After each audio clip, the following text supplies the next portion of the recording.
Salam Rahayu, selamat sore. Waktu saya merekam video ini, kali ini mohon izin saya untuk menjelaskan terkait dengan kegiatan yang nanti akan kita lakukan di hari Minggu tanggal 5 ya.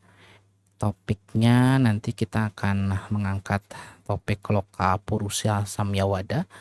Ini kalau saya ingat pada waktu itu pertama kali topiknya ini di launching di tahun 2021 bulan Mei ya.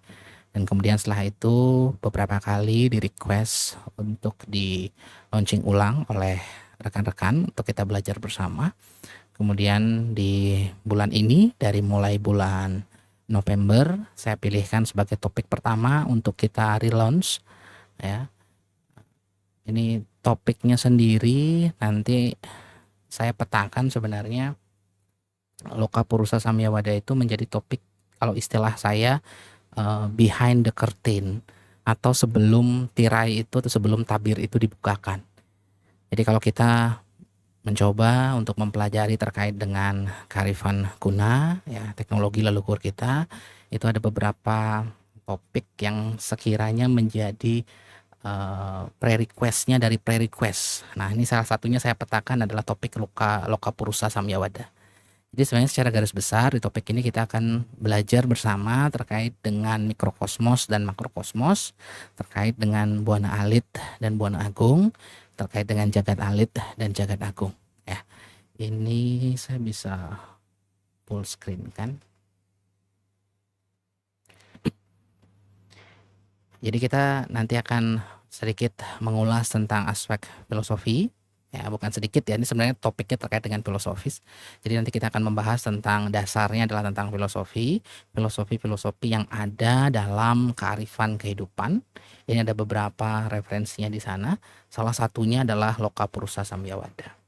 Ini nanti kita akan masuk terkait dengan apa itu sesungguhnya Loka Purusha Samyawada secara etimologi, kemudian secara definisi ya. Kalau dalam Sanskrit kita menyebutnya secara nirukti dan secara laksana. Kemudian beberapa aspek, beberapa prinsip-prinsip yang mendukung ya terkait dengan Loka Purusha Samyawada tersebut. Kemudian ini secara detail nanti akan lebih detail kita akan belajar bersama terkait dengan apa itu loka, apa itu purusha ya. Kemudian mungkin yang menarik di sini adalah kenapa loka itu direpresentasikan, disandingkan, dibandingkan dengan purusha. Kenapa perlu ada keterhubungan antara makrokosmos dan mikrokosmos atau makrokosmos dengan makrokosmos. Ini yang akan kita bahas. Pentingnya Purusha dalam konteks sebagai mikrokosmos, Jagat Alit, Buana Alit. Kenapa itu yang di-highlight dan konteksnya sini Purushanya adalah manusia. Jadi kenapa manusia yang di-highlight untuk dipelajari atau untuk dihubungkan dengan Jagat Agung ini gitu. Kenapa bukan entitas yang lainnya? Ya. Kemudian kita akan mempelajari soal apa keterhubungannya atau dalam tanda kutip apa kesamaannya. Secara garis besar nanti akan dibagi menjadi kesamaan secara struktural atau anatomical dan kesamaan secara fungsional.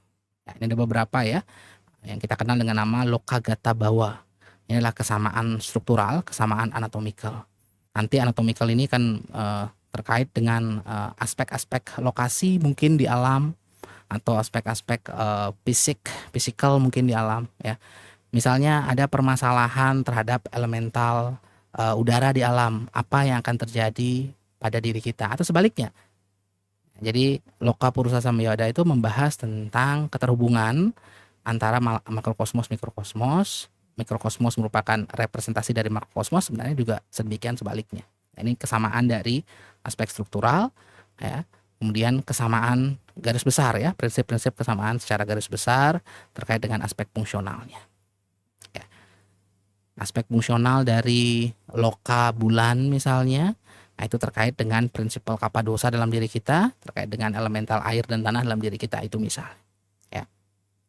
Ya, jadi itu yang akan kita pelajari bersama nanti di hari Minggu tanggal 5. Mudah-mudahan rekan-rekan berkesempatan untuk hadir dan rekan-rekan yang mungkin merasa relate dengan topik ini silahkan nanti bisa menghubungi atau bisa klik langsung link yang akan saya post atau telah saya post juga, bisa diklik langsung linknya untuk langsung bergabung pada WA Group temporari untuk kegiatan ini. Nanti meeting ID dan passcode akan dikirimkan, ya untuk Zoom meeting-nya akan dikirimkan pada WA Group tersebut. Dan kegiatan ini free ya, kegiatan ini free, 100% free, jadi bisa diikuti secara gratis oleh rekan-rekan. Oke, terima kasih. Salam Rahayu, selamat sore.